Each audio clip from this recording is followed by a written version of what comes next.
When does conception happen? Conception can happen shortly after sex or several days later.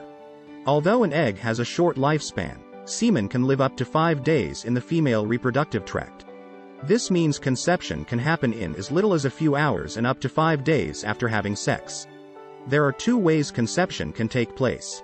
Both require an egg and sperm to meet, but one can happen sooner than the other. 1. You have sex during the 24-hour period you are ovulating. If you are ovulating and release an egg, the egg will travel to the fallopian tube where it will remain for up to 24 hours. If you have sex during this time, and your partner ejaculates, a sperm can make its way up to the fallopian tube and meet up with the egg. If the sperm fertilizes the egg, conception takes place.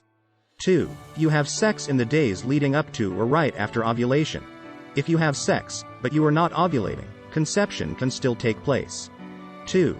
For example, if you have sex on day 13 of your menstrual cycle, the sperm cells swim out from the semen, up through the cervical opening into the uterus, and finally land in the fallopian tubes.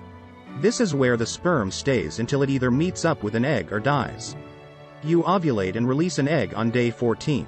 The sperm could still be alive and waiting to meet up with the egg. If this happens, conception occurs. However, there is still one more step that needs to happen before you are officially considered pregnant. After conception, the fertilized egg must move to the uterus and implant into the uterine lining or wall. This is called implantation, and it typically takes place 7 to 10 days after fertilization.